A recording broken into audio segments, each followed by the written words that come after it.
장군은 우리 무장 독립투쟁사에 큰 획을 그은 영웅이라는 생각이 드는데요.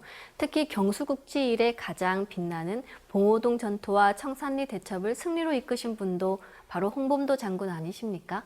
여기에 대해서도 말씀 부탁드릴게요. 홍범도 장군은 대규모의 국내 진입작전을 계획하였는데요. 이를 위해서는 먼저 분산된 독립군단을 하나로 통합하여 힘을 집중시키는 일이 절실하였습니다. 이에 홍범도 장군은 군단 통합에 착수를 하게 됩니다.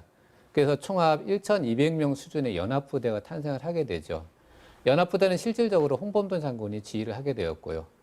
그래서 독립전쟁의 제1회전이라고 불리는 봉오동 전투가 시작이 되는데요. 봉오동 전투는 처음에는 작은 전투에서 시작이 되었어요. 독립군 부대 30명이 함경북도 강양동으로 진입해 들어가서 일제 헌병 순찰대를 격파하고 무사히 귀환을 하게 되죠. 이에 일제는 대대적인 보복작전에 나서게 되는데요. 홍범도 장군이 일본 군대를 봉오동으로 유인하여 대승을 거두게 됩니다. 이것이 바로 봉오동 전투인데요. 봉오동은 사면이 산으로 둘러싸인 천연 요새거든요. 일본군이 후퇴할 수 없는 깊숙한 지역으로 유인해서 일본군을 한꺼번에 섬멸한 것이죠. 일제 일본군의 사망자가 500명으로 이를 정도의 대승을 거두었습니다. 이때는 1920년 6월 7일이었는데요.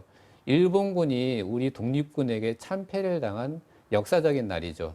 이 전투로 상해 임시정부와 일본, 중국까지 깜짝 놀라게 되는 사건으로 기록이 됩니다. 이에 일제는 대대적인 보복전에 나서게 됩니다. 5개 사단에서 차출한 2만 5천 명의 군사를 동원하게 되는데요.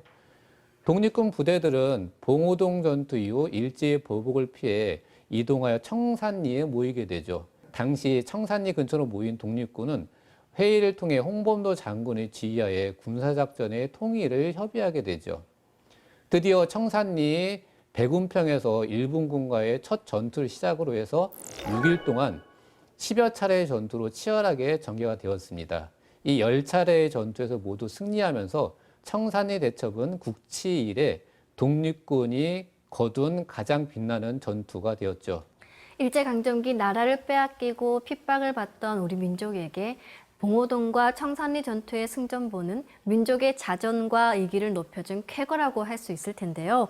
조선 총독부가 발행한 기록에 의하면 일본도 장군을 호걸의 인품과 지략을 갖춘 인물이라고 하면서 경외할 정도였다고 하던데요. 하지만 지금 이 청산리 대첩은 김좌진 장군이 이룬 쾌거로 많이 알려져 있지 않습니까? 어째서 홍범도 장군의 업적은 거의 알려지지 않았을까요? 네, 그것은 청산리 대첩의 실상이 크게 왜곡되어 있기 때문인데요. 말씀하신 바와 같이 청산리 대첩하면 김좌진 장군을 떠올리는 사람들이 많습니다. 청산리 대첩의 주역은 홍범도 장군이거든요.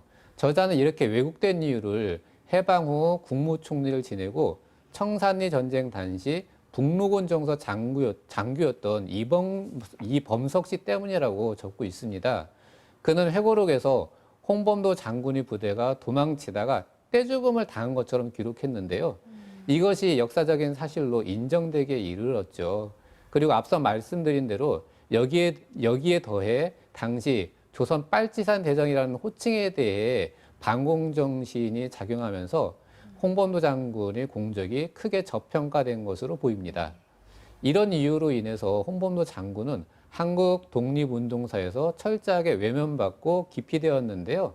예를 들어서 1965년 한국 독립사 편찬위원회가 펴낸 책이 있는데요. 한국 독립사라는 책입니다. 이 책의 내용 중에 청산리 대첩이 있는데 이 편에는 아예 홍범도 장군의 이름도 나오고 있지 않습니다. 지금 인터넷 검색에서도 청산리 대첩을 검색을 해보면 홍범도 장군의 이름이 나오지 않고 있는 곳이 많이 있습니다. 하지만 책에서도 말하고 있듯이 청산리 대첩의 주역은 홍범도 장군인 것입니다. 네, 정말 놀라운데요. 하루빨리 우리나라 독립운동사의 진실이 밝혀졌으면 좋겠습니다.